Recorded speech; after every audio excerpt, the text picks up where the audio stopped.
Shalom, Israel. It's your brother Marcus G here with yet another truth for thought. Before I get into it, I want to say again, I'm extremely elated. The royal gathering is pretty much set in stone. February 18th, 2022, Carpenter Hall, Irving, Texas. I implore you all, get tickets, try to get there. 711 seats. I don't know how many are available still right now. I will have links in the description in regards to the royal gathering, as well as where you can get tickets. I will be in attendance. Israel, I look forward to personally meeting each and every one of you that are able to make it. Again, it'll be hosted by my good friend, brother in the truth, beloved brother of mine, brother Mike Malice. Last Sabbath, I did a lesson on judgment. And I briefly, it was only like a scripture or two in Revelations that I went over. I briefly went over the book of life. In Revelation 20 and 12. I'm going to revisit that now. So if you would please turn with me in your 1611 King James Version of the Bible with the Apocrypha. And we're going to start off by going to Revelation chapter 20 and verse 12. Just going to start off right there. And it reads, "And I saw the dead, small and great, stand before God, and the books were open." Notice it says books, plural. Okay, keep that in mind. "And another book was opened, which is the book of life. And the dead were judged out of those things which were written in the books according to their works." Okay, I want you to keep in mind, it's more than one book, more than just the book of life. So what I want to do now is, before I go any further, I'm going to go into some real basic scriptures because I'm going to get a precept for that. But I want to go to 1 Thessalonians, and people that are in the truth, they probably know exactly where I'm going with this. 1 Thessalonians chapter 5, verse 21. And it reads, "Prove all things, hold fast that which is good." And I'm bringing this out because a lot of people I found have come to me personally, not so much in the chat or in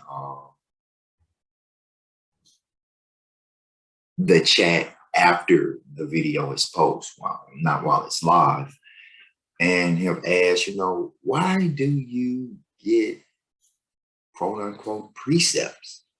And there's a reason for it. First is you have to prove all things. Second, there is, and I want you to go with me to Isaiah 28, and we're going to get verses 9 and 10. All right. Isaiah 28, verses 9 and 10. And they read, "Whom shall he teach knowledge, and whom shall make to understand doctrine? Them that are weaned from the milk and drawn from the breast." Meaning, people that are teaching, that are bringing this truth out, they're weaned, they're gaining a wisdom and an understanding. So they're weaned like a child weaned from breast milk. Okay. Now, verse 10 is the meat of this. And this is how you gain wisdom in the Bible.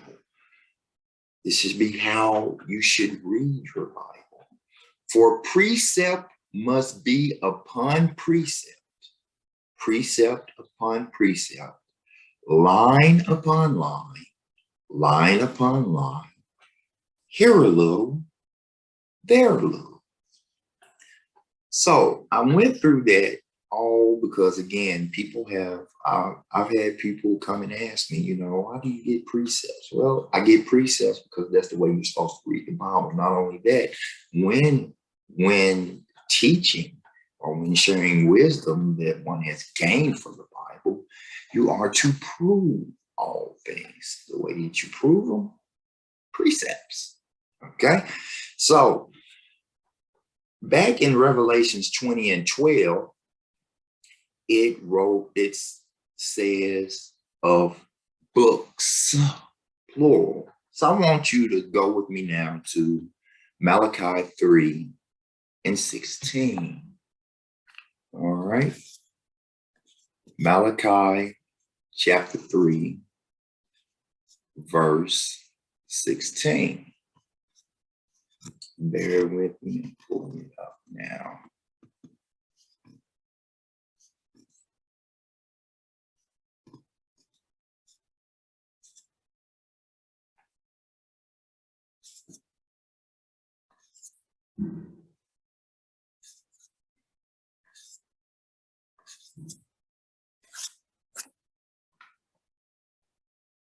All right, my laptop is going extremely slow this morning.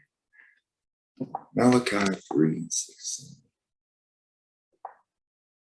And it reads, then they that feared the Lord spake often one to another, and the Lord hearkened and heard it.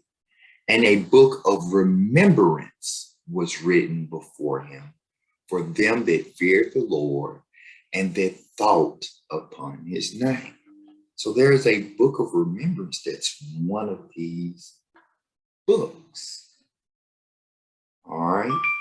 So now we're going to kind of go into just the book of life. So if you would go to Daniel 7, verses 9 through 11. That's Daniel 7, verses 9 through 11. And they read, I beheld till the thrones were cast down, and the ancients of days did sit. And this is a precept to Revelations 20 and 12. Whose garments was white as snow, and the hair of his head like the pure wool. If you're in this truth, that is almost identical to the description of the Son in Revelation.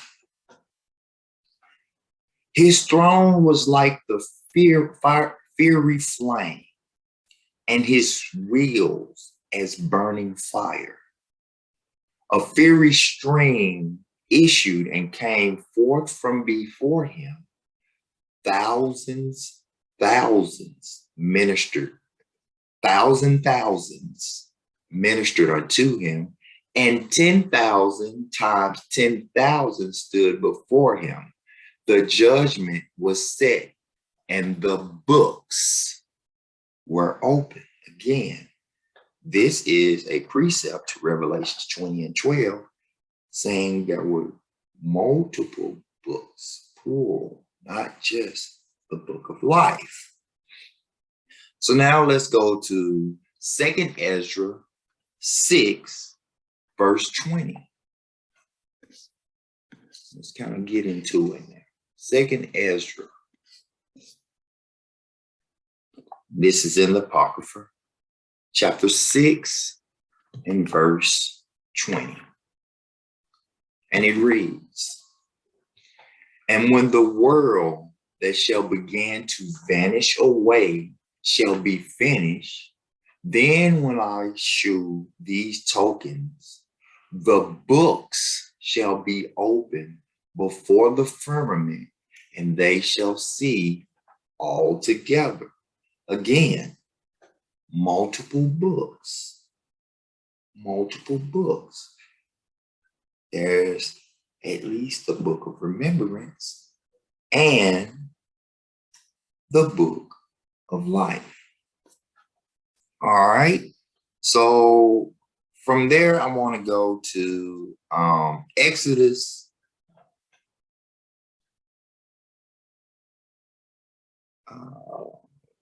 Second.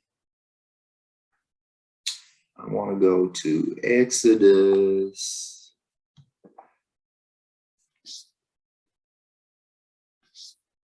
Chapter 32, verses 31 through 33. Exodus 32, verses 31 through 33. And it reads, and Moses returned unto the Lord and said, oh, this people have sinned a great sin, and have made them gods of gold.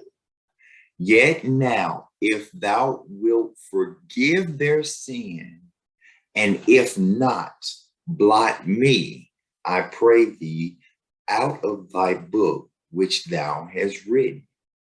And the Lord said unto Moses, whosoever hath sinned against me, him will I blot out of my book. So now, Moses is, and this is going straight in regards to the book of life.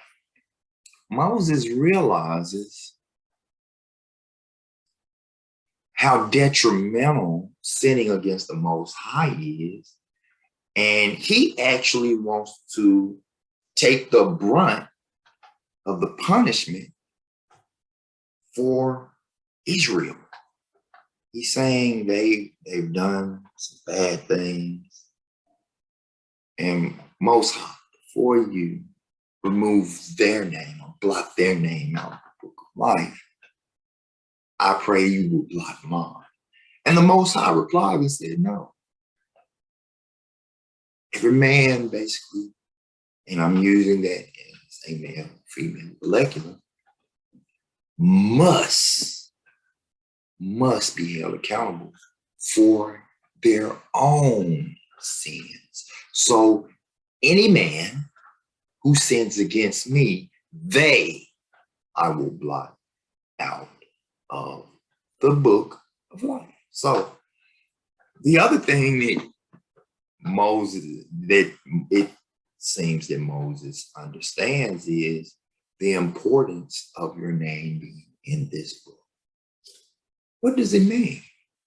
Well, the importance of being in the book of life is you are of the elect. If you are in the book of life, you are of the elect. You are of the 1/3 of Israel. Okay? Keep that in mind. Keep that in mind. All right. I want to go from there to Psalms chapter 56, and we're going to get verses 6 through 8. Psalms 56, and we're going to get verses 6 through 8. And it reads, and like I said, I said at the beginning of this video about Israel gathering for the royal gathering. And here we go. Verse 6, they gather themselves together. They hide themselves. They mark my steps when they wait for my soul. Shall they escape by iniquity? In thine anger, cast down the people, O God. Thou tellest my wanderings. Put thou my tears into thy bottle. Are they not in thy book? Now here, what's going on is David is asking, are my cries not documented in thy book? So I want to get some precepts as far as cries to the Most High. Okay, we're going to start by going to we're going to look at an actual pleas. All right, so we're going to go to Exodus 3 and verse 7. Going back to the Old Testament. Going to Exodus 3 and verse 7. And it reads, and the Lord said, I have surely seen the affliction of my people which are in Egypt. This is in regards to Israel while they were in captivity in Egypt. And have heard their cry by reasons of their taskmasters, for I know their sorrow. So in this instance, the Most High hears their actual pleas and cries. All right. So we're going to go from there and we're going to go to Jeremiah 31 and 16. All right. Jeremiah 31 and 16. Thus saith the Lord, refrain thy voice from weeping and thine eyes from tears. So this is an actual physical crying. For thy work shall be rewarded, saith the Lord, and they shall come again from the land of the enemy. So initially we had a cry or plea for help. Now we have actual crying and tears. All right. So I want to go from there to Second Esdras. Well, no, I'm gonna hold off on that. I want to go from there to Psalms 69 and 1. Again, in the Old Testament, Psalms chapter 69, verse 1. And it reads, to the chief musician upon Shoshanim, a psalm of David. Save me, O God, for the waters are come in unto my soul. I sink in deep mire, and there is no standing. I am come in deep waters where the floods overflow me. I am weary of my crying. My throat is dried. Mine eyes fail while I wait for my God. Another physical crying mentioned right here. Right here. Now, I want you to keep that one in mind. Keep Psalm 69 and 1 in mind, because I'm going to touch on this a little later on in another part of this very lesson. So we're going to leave from there and we're going to go, now we'll go to Second Esdras 15 and 8. All right. Second Esdras 15 and 8. So we're in the Apocrypha now. And it says, I will hold my tongue no more as touching their wickedness, which they profanely commit. Neither will I suffer them in those things in which they wickedly exercise themselves. Behold, the innocent and righteous blood crieth unto me, and the souls of the just complain continually. So here we're seeing that blood which has stained the actual ground. It's crying to the Most High, and he hears it. He hears the cries of this blood and the souls of the people whose blood this is that shed continually. So let's see if we can get a precept to that. If you would turn to Genesis 4 and verses 8 through 10. Genesis 4, verses 8 through 10. And this, for those who don't know what this is in regards to, this is in regards to Cain and Abel. All right. Verse 8, Genesis 4, verse 8, and it reads, "And Cain talked with Abel, his brother. And it came to pass when they were in the field that Cain rose up against Abel, his brother, and slew him. And the Lord said unto Cain, Where is Abel thy brother? And he said, I know not. Am I my brother's keeper?" So the Most High approaches Cain and says, Cain, where's Abel? Abel looks at him and says, I'm not my brother's keeper. I don't walk around as his shadow. I don't know. I don't keep up with him like that.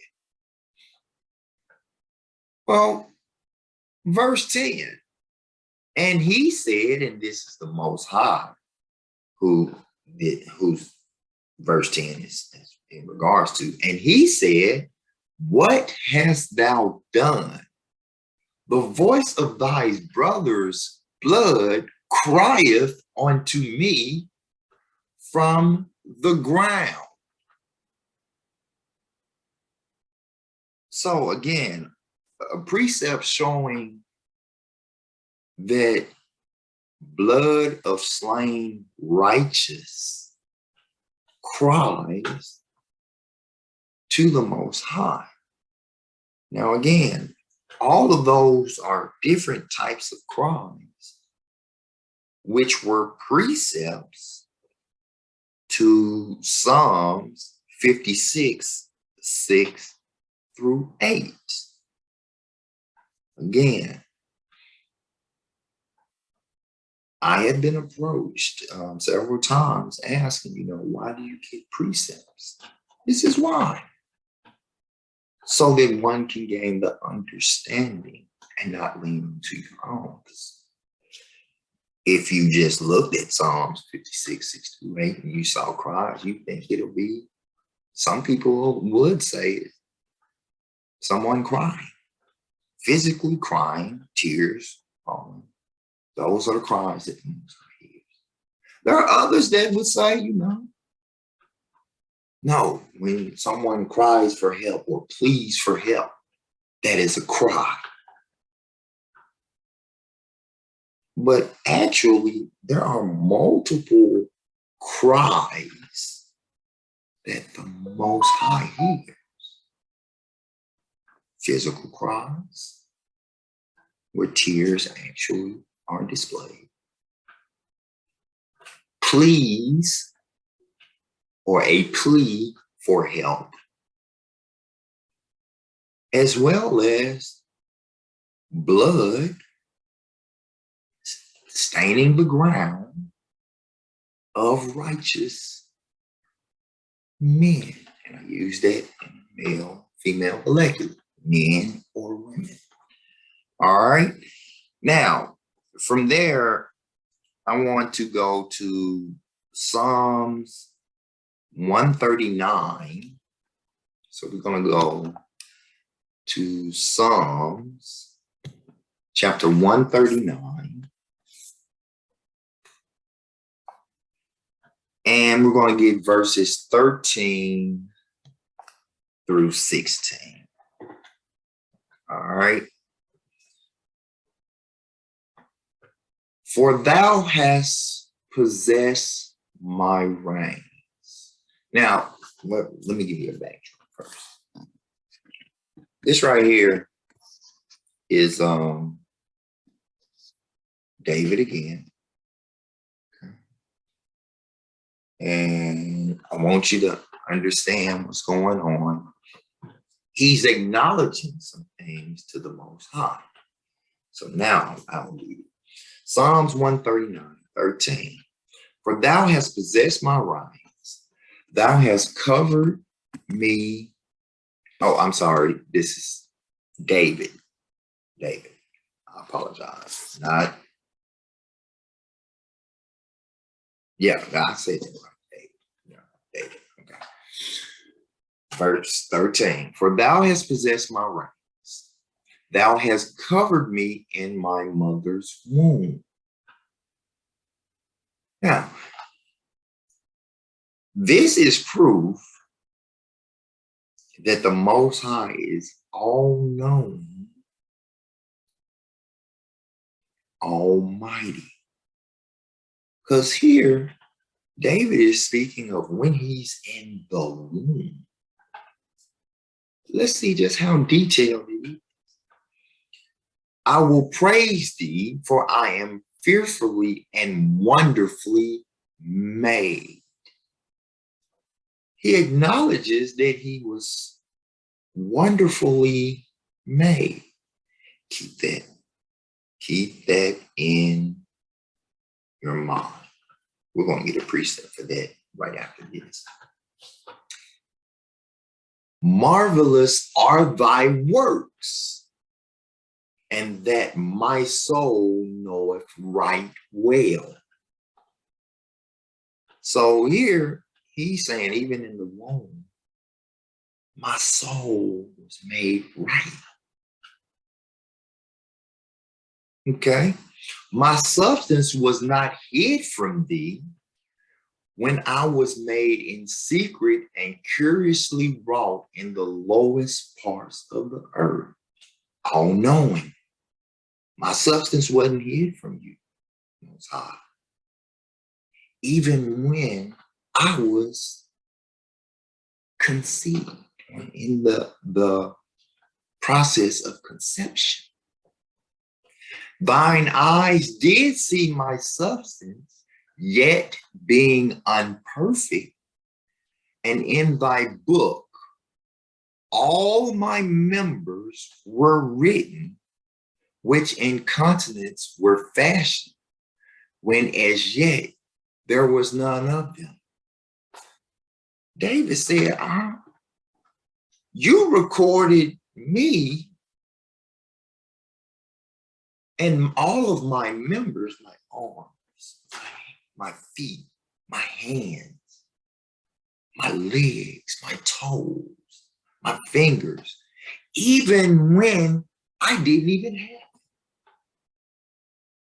So when, let's say, a woman first finds out she's pregnant, she goes, she gets a sonogram, and they see the baby and it looks like a little bean, but there are no little arms formed, there are no little legs, no little feet, no little fingers formed just yet. Even then, the all-knowing, the Most High, he already knows the substance of that particular person to be born. All right. So you also see that it says, and in thy book. So the Most High already knew this was a righteous man. Already written it in the book. Right? Remember I said about the wonderfully made. Also, where is it?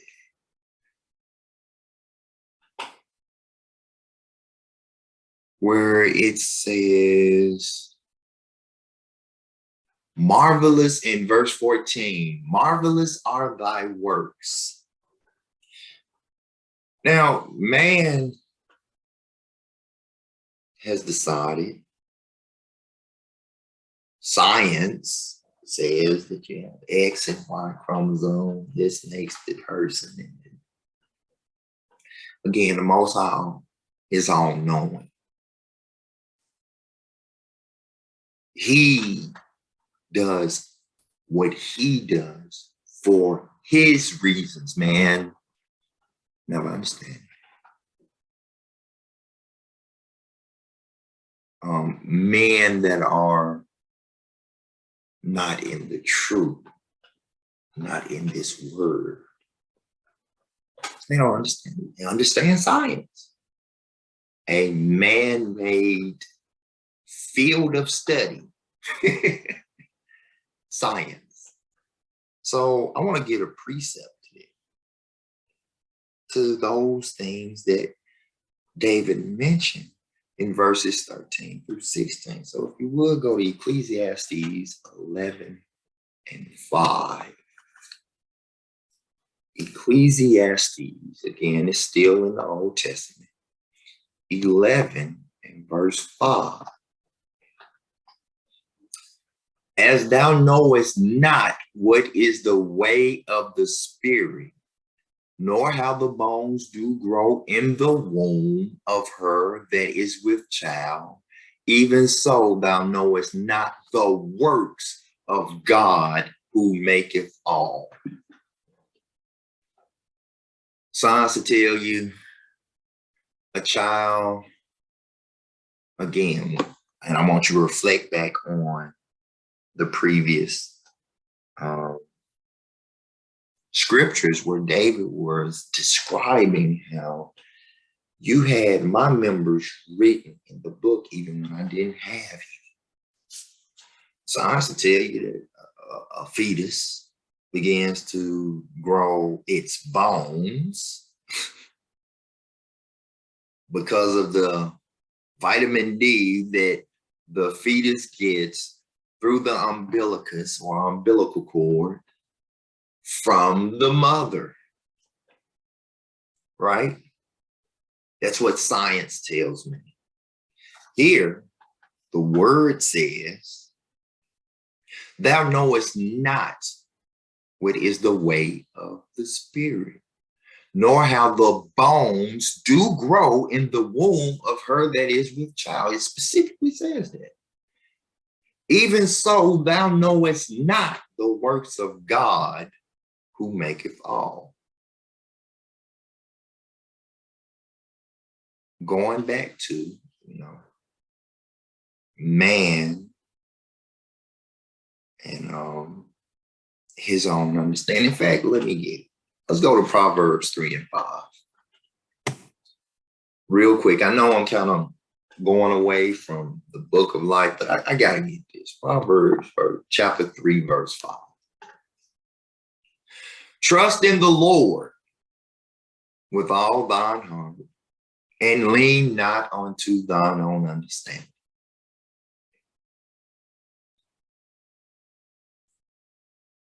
I'm not saying that science is just this all out bad thing. But what I am telling you is science does not replace the Most High. No. Man's science will never be equivalent to the doings of the Most High. Now, my good brother, beloved Mike did a lesson just yesterday, and he's done several lessons in regards to this. Well, man created a fake sun. They made China. China made a sun. And I'm not talking about a sun like a child's sun. I'm saying a sun like that which rises every day. The sun sign, right? Attempting, based on their own understanding, to emulate the Most High. If you have not seen that lesson, I implore you. It's in Mike Malice's archive. And I'll even leave the description here and link of this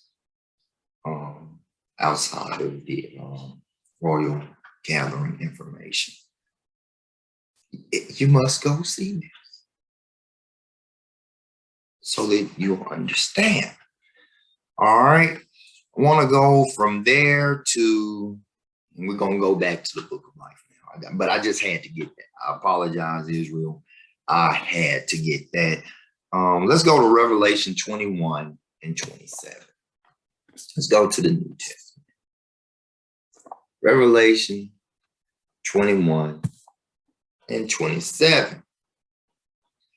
And there shall in no wise enter into it anything that defileth, neither whatsoever worketh abomination or maketh a lie, but they which are written in the Lamb's book of life. Again,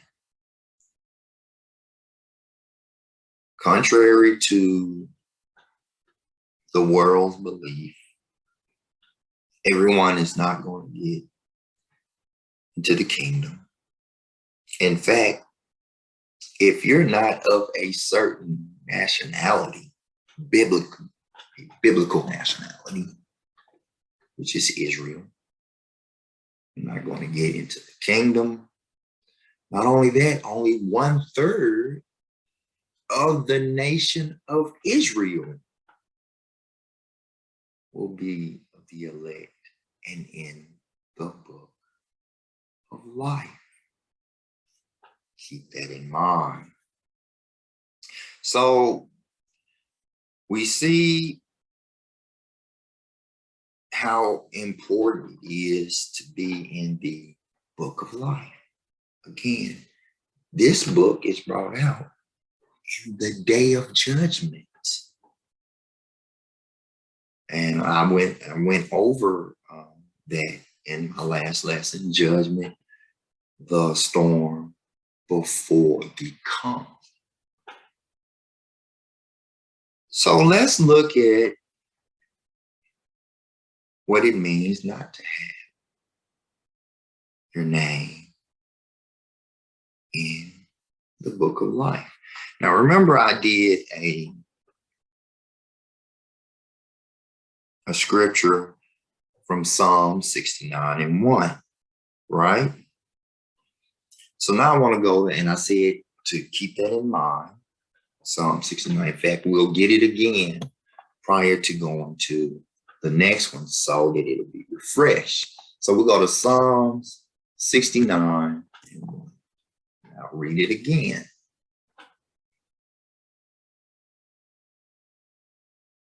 Save me, O God, for the waters are come in unto my soul. I sink in deep mire, where there is no standing. I am come deep into deep waters. I have come into deep waters, where the floods overflow me. I am weary of my crying. My throat is dry. Mine eyes fail while I wait for my God. And this was one of those cries. This was the physical cry. So now I want you to go down to verse 28. This is in regards to those very same tears. Okay. And the reason that he was crying was because there were men that hated him. So, in regards to why he was crying, it was because of these men that hated him. Let's see what David said. Let them be blotted out of the book of the living and not be written with the righteous. So these men of hate, he's asking, let them be blotted out of the book of the living, out of the book of life, and not be written with the righteous. So that's why I told you to keep verses 1 through 3 in mind, because we was going to touch on it later. is. So I want to go from there to Revelations 22 and 19. Revelations 22 and 19. So going back to the Old Testament again, as I said back in a little earlier, when we went to Isaiah 28, 9 through 10, precept upon precept, here a little, there a little. As you see, I'm going getting a little from here, little from here, little from there, little from there. All right. So we're going to go to Revelation 22 and verse 19. And it reads, and if any man shall take away from the words of the book of this prophecy, God shall take away his part out of the book of life and out of the holy city and from the things which are written in this book. So,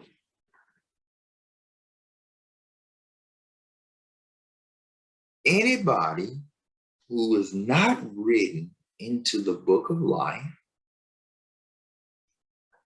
as it says, God shall take away his part out of the book of life and out of the holy city.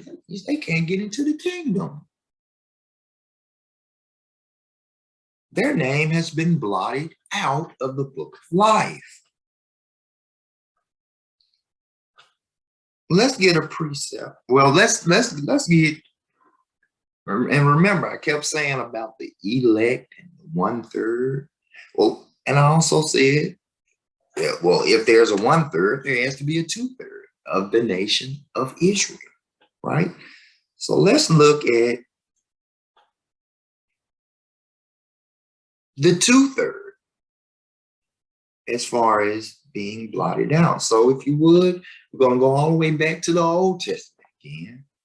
So we're going to go to Deuteronomy chapter 9, verses 12 through 14. Deuteronomy chapter 9, verses 12 through 14. And the Lord said unto me, arise, get thee down. Well, let me give you a little back. This is the Lord on the Most High speaking to Moses.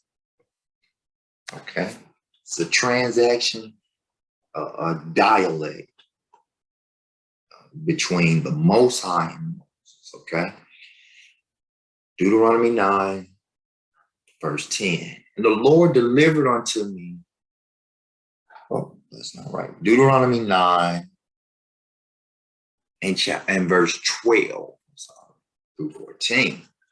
Verse 12. And the Lord said unto me, arise, get thee down quickly from hence, for thy people, which thou hast brought forth out of Egypt, have corrupted themselves.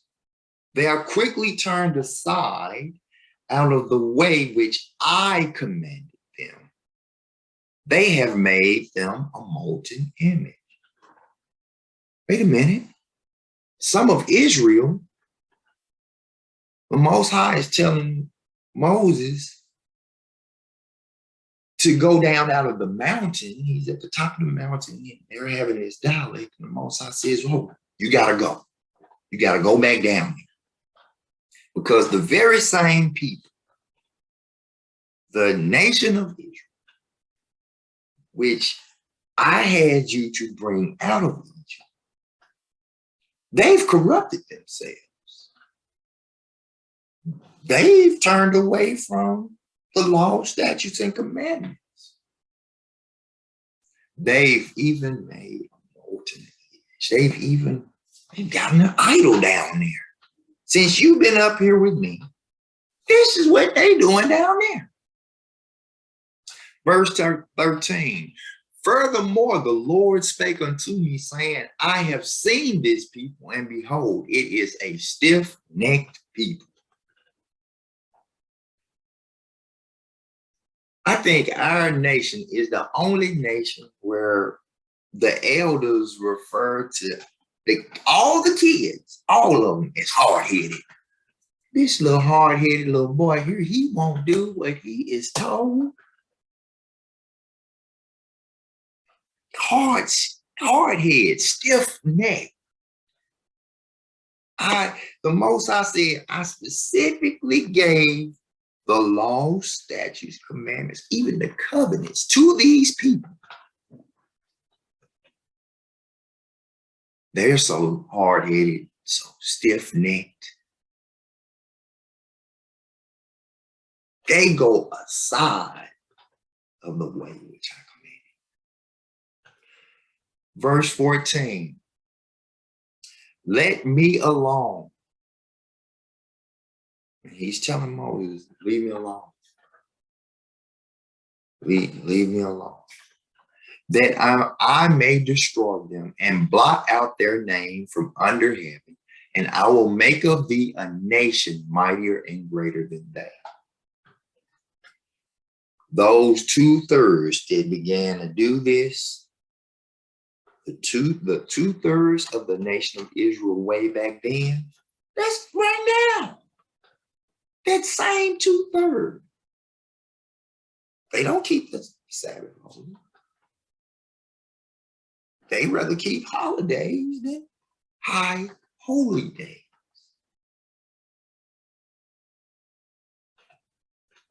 They don't want to keep the law, statutes, and commandments. They don't wear fringes. They don't uphold just basic commandments about not holding a grudge against your brother. They hate on, that's the world's term, they hate on each other all the time.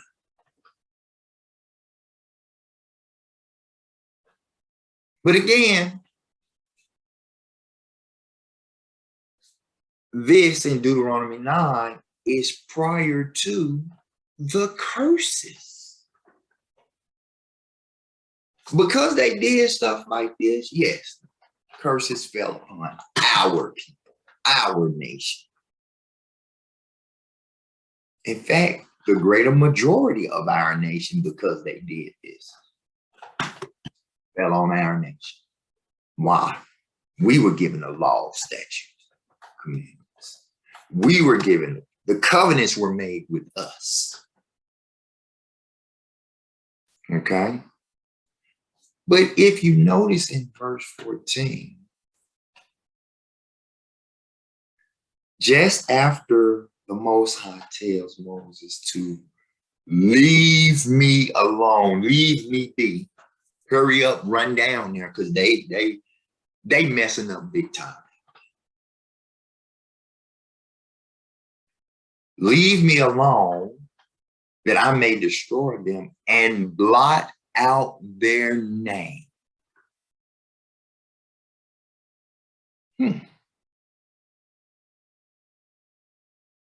2/3 will be blotted out of the book of life. I want to go now to Psalms 109 and 13. Psalms 109 and 13. Still in the Old Testament, the good old book of Psalms. 109, verse 13. Let his posterity be cut off, and in the generation following, let their name be blotted out. This is in regards to wicked men. So wicked men, let their posterity, be cut off, and in the generation following, let their name be blotted out. So if it's understood that in order to get to the kingdom, 1, you have to be of Israel. 2, your name has to be in the book of life. These 2/3, these wicked men, these men of hate, these idol worshipers, whoremongers. I mean, all of these words are blatantly written in the Bible. Their names will be blotted out. Verse 14, let the iniquity of his fathers be remembered with the Lord, and let not the sin of his mothers be blotted out. So if you want to see the kingdom,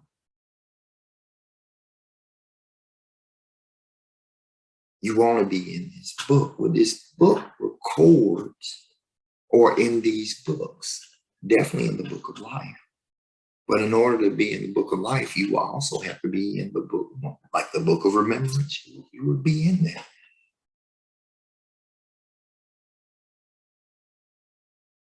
You don't want to be blotted out, please, if you want to see the kingdom, which means you want to be of the elect. You want to be in that 1/3. You want to keep the law, statutes, and commandments. You want to keep the Sabbath. You want to keep the high holy days. You want to keep the feast of the Most High. You want to be a righteous man, because there's no gray area with the Most High. It's not, yeah, I keep the Day of Atonement every year, but I also do the world's Christmas. No, there's no such thing. There's no halfway in, halfway out. Your name in halfway written and halfway blotted out. It's either written or blotted out. So since we addressed the 2/3, well, prior to that, let's go to Ecclesiasticus. Let's go to the Apocrypha. Let's go to the Apocrypha. We're going to go to Ecclesiasticus. We're going to go to chapter 41 and verse 11.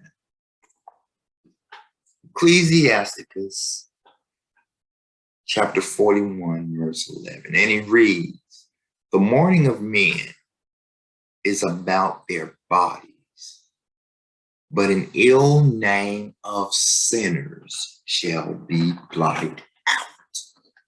That's of the book of life. Sinners, what are sinners? You have whoremongers, you have adulterers, you have idol worshipers, people that's not keeping the law, statutes, and commandments. Per the word, that is love to the Most High. Out here keeping these worldly things, cleaving to the heathen ways, cleaving to the world. These are all sins against the Most High.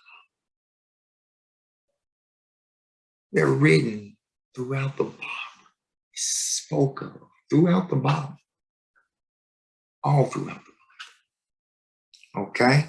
Now, since I spoke about the 2/3 and being blotted out,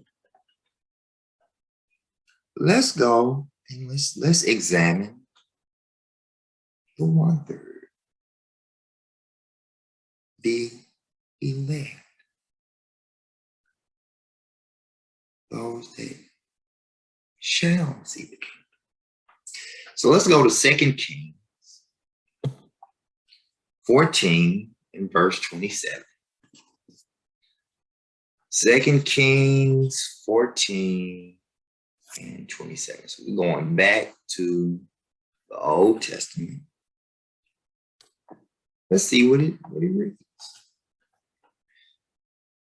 And the Lord said not that he would blot out the name of Israel from under heaven, but he saved them by the hand of Jeroboam, the son of Joash.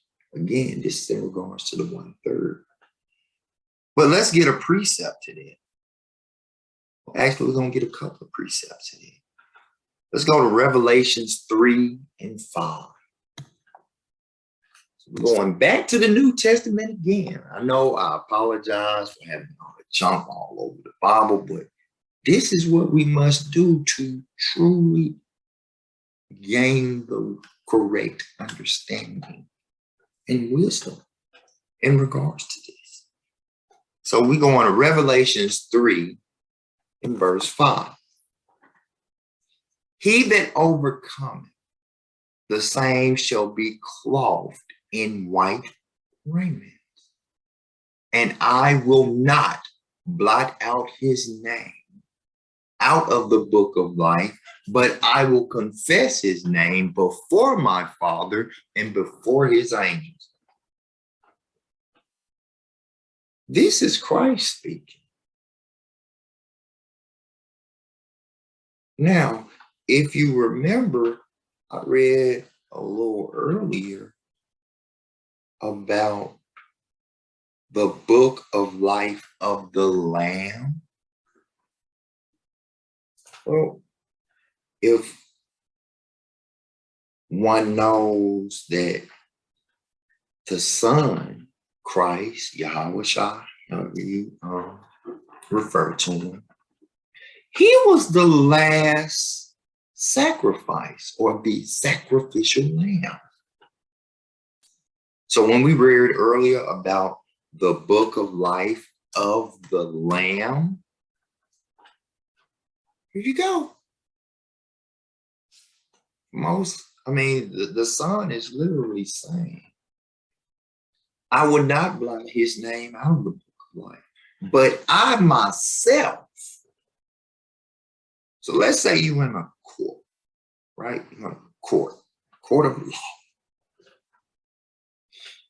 The judge is the Most High, right? We'll say the deceiver is the prosecutor. The deceiver would be Satan, the devil, however you want to look at it. And then there's you, who is the defendant, but you have a defense attorney in the name of the Son, Christ, Yahweh. He is literally saying, I will confess your name before the judge and before I forgot about the jurors. The angels are the jurors and his angels. So if you look at it, and this is just a hypothetical thing, don't think that this is how judgment will be. I'm not saying you're going to be in a courtroom and the Most High going to be the judge, but I'm saying, and that's almost how it would be, but I'm not saying you're going to be like sitting in a chair at a desk and you're a defendant and you may have, because some people, 2/3, they won't have their defense attorney there. He's literally saying there are certain ones that elect a 1/3. I'll be their defense attorney. I'll sign their jacket.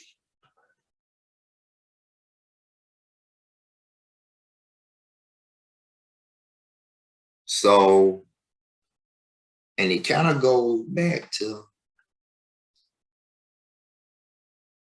David understood the importance of, even as an embryo, the Most High, all-knowing, already had his name in the book of life because he understood the importance. You go back to Moses, speaking of the sins of Israel. He understood how important it was to be of the elect, to be of the 1/3, to be written in the book of life. He literally said, look, pardon them and just take my name out of the book of life. And the Most High said, no, son. See, they got to come before judgment, just like you do. Yes, you're written in the book of but they will be blotted out for the sins that they have committed. Or if they have not committed sins against me, their name will be written. But Moses understood just how important it was to be of the elect of the 1/3 of, or their name being in the book of life. All right. Again, even the son will be the defense attorney for the elect, for the 1/3, because we addressed the 2/3 and what's going to happen to them. Their name will be blotted out. So let's get another precept in regards to the 1/3. Let's go to Ecclesiasticus. We're going to go to the Apocrypha. Ecclesiasticus, chapter 44. And we're going to get verses 10 through 14. Listen to this, Israel. And they read, verse 10. But these were merciful men whose righteousness hath not been forgotten. With their seed shall continually remain a good inheritance, and their children are within the covenant. So we know which people this is, because it's the people where the covenants were made with. It's you, Israel. But this is a certain number of our nation. Their seed standeth fast, and their children for their sakes. Their seed shall remain forever, and their glory shall not be blotted out. Their bodies are buried in peace, but their name liveth forevermore. There's a couple of things about this as to why I brought this out. One, that 1/3 is not blotted out. Two, some of them, their bodies are buried in peace. Now, if we go back to Revelation 20 and 12, well, the very first place that I started in this lesson, it says, and I saw the dead, small and great. Wait a minute, we just read about some righteous people of Israel who were buried. That would mean they were dead during the time of this day. Again, it's still prophecy. So let's say you are of the elect and you pass prior to the day of judgment. Although you're buried, if you're in that book of life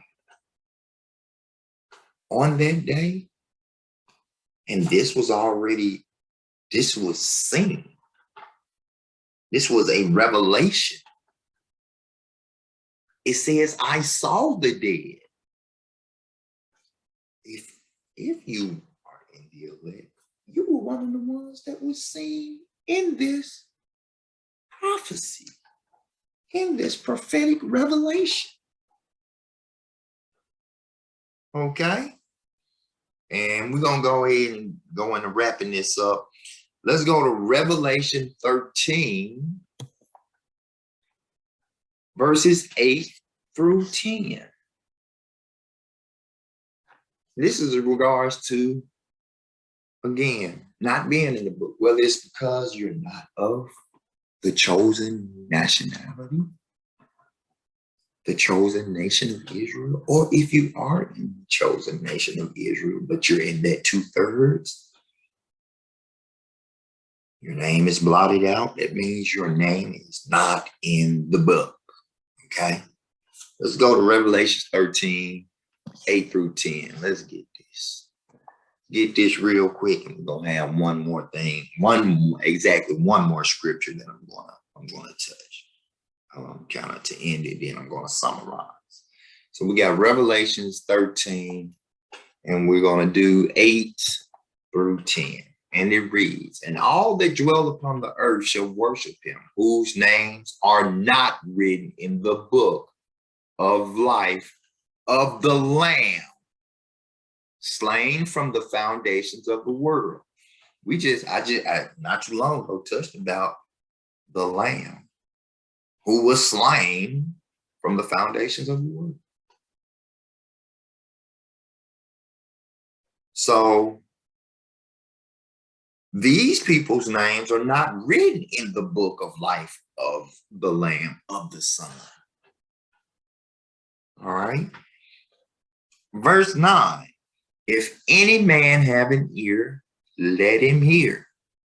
That's a warning. That sounds like me walking up a hill and I see a caution sign. It says slippery when wet. There's a caution. Verse 10, he that leadeth into captivity shall go into captivity. Now, this is right after the after the caution, after the warning sign. He that killeth with the sword must be killed with the sword. Here is the patience and faith of the saints. I brought that all out because all these other nations, the world, is saying everybody can go. If you or your forefathers have done any of these things mentioned right here in verse 10, no, you will not. Not only that, as we covered before, people that are sinning against the Most High, I don't care if you're in the nation of Israel or not. No, you will not. Your name will not be written in the book of life of the Lamb. Point blank. I don't care that you gave $25 to the Santa Claus ringing the bell. That's wicked, first of all. You thinking because you donated, I gave of my heart. I gave, because I have such a good heart. Man, that means nothing when it comes to the Most High and the kingdom. If you wanted to go to the kingdom, you wouldn't even be entertaining this wicked ass Santa Claus ringing the damn bell. You chose, which is a sign of foolishness, to entertain that. You made a clear and conscious decision. I'm going to donate this $25. And the day of judgment come, you think that that's going to get your name in the book of life? Foolish. You would be foolish to think so. It's no different then. And I kind of want to, I'm finna hop off of what I'm talking about, but I gotta bring this out, man.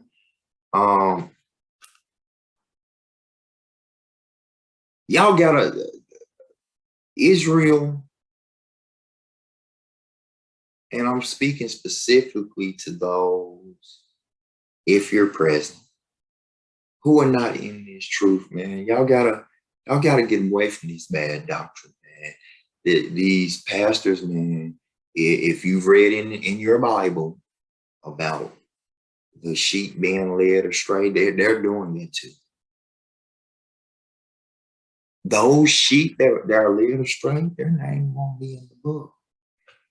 And I want to touch this doctrine right here real fast. This doctrine about being saved by grace. Okay? I want to touch this. Just a brief. Y'all have to excuse me because I got it. Now, if you look at Ephesians 2:8, because this is what they like to get. Ephesians chapter 2, verse 8. For by grace are ye saved through faith, and that not of yourselves, it is the gift of God. They hammer y'all with that every Sunday while y'all are going to church. And for those who don't know, that is a paganistic ritual, is to praise the sun god Ra. But that's what y'all do, right? And y'all think that grace saves you. So I'm finna help you out. I'm finna help you out. Because see, if you just read that, you think that was the case. But I told you, one, you can't just lean onto your own understanding. Per 1 Thessalonians 5:21, you must prove all things.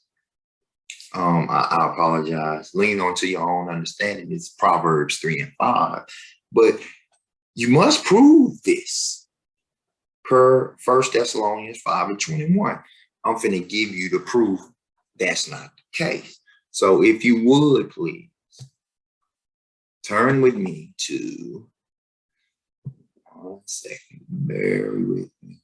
Romans 6:1 through 2. And for those that you'll be at church tomorrow, you go and you ask your pastor this right here.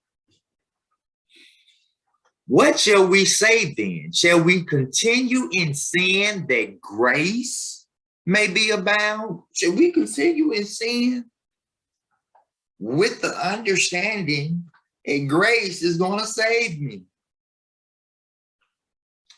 Verse 2, God forbid. How shall we that are dead to sin live any longer therein? How can a righteous man live in sin again? How can someone in this truth go back to the world? And believe it or not, it happens. But this is directly for those that really truly have this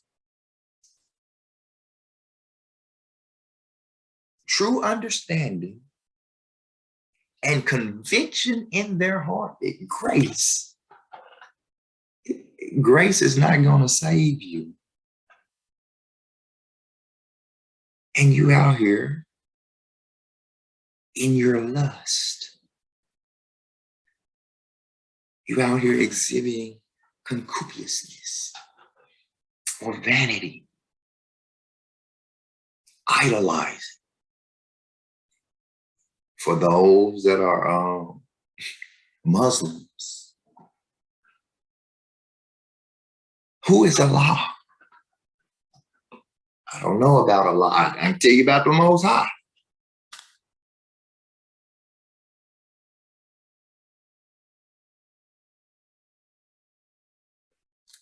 Man, listen.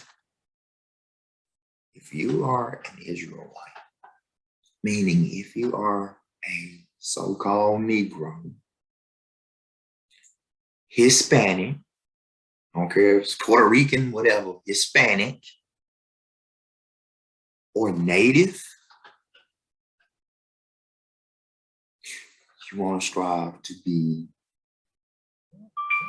of the elect of Israel, because you are of Israel. You are an Israelite, but you want to strive to be of the elect. Why? Because the elect will be in the books. The elect will inherit the new kingdom. All right. And I just want to go to one last thing to prove that. So let's go to Revelation 20 and 15. Revelation 20 and 15. And we're going to end it and do a brief summary. Revelation chapter 20, verse 15. Because I want it to be perfectly understood. If you are not striving to be of the elect, which means you are not striving to be in the book of life, you will not inherit the kingdom. What then will you inherit? If you will not be in the kingdom, where will you go? And this is in regards to Israel for sure. All the other nations, yeah. But I'm speaking directly to you, Israel. If you are not to inherit the kingdom, what are you to inherit? Revelations 20 and 15. And whosoever was not found written in the book of life was cast into the lake of fire. What does that mean? The second death. Okay, so now let's do a brief summary. We went over what is the book of life, when the book of life will be presented, and we even went over at least one of the other books that will be open in the day of judgment. We went over the importance of being in the book of life.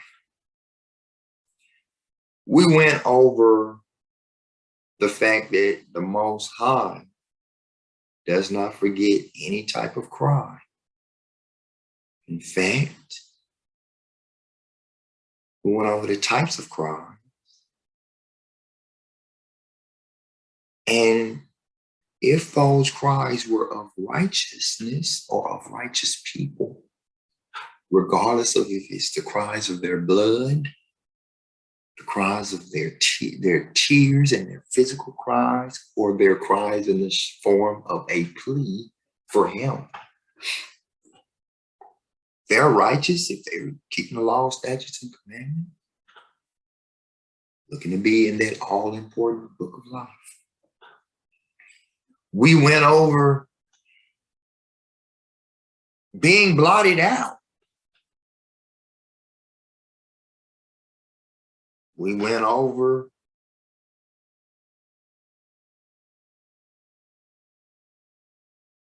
certain people that definitely will be blotted out.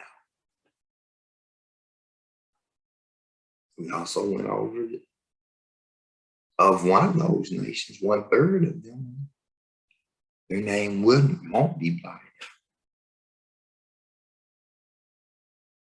To the degree that even the Son will testify in their name. And then we lastly covered not being in the book, what your inheritance will be if you're not in the book. So with that, I want to say again, in the description, you're going to find links in regard to Royal Gathering, donating to the cause of the Royal Gathering, getting tickets for the Royal Gathering, as well as my beloved brother in this truth, King Mike Malice's video lesson on China and their development of the sun. And I want to bid all of you, Israel, please keep these laws, statutes, and commandments. Strive to be of the elect. Strive to be that 1/3.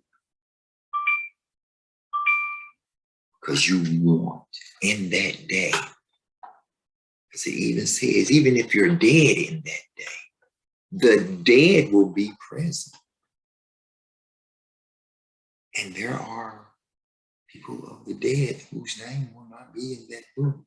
There are people of the dead whose name will be in that book.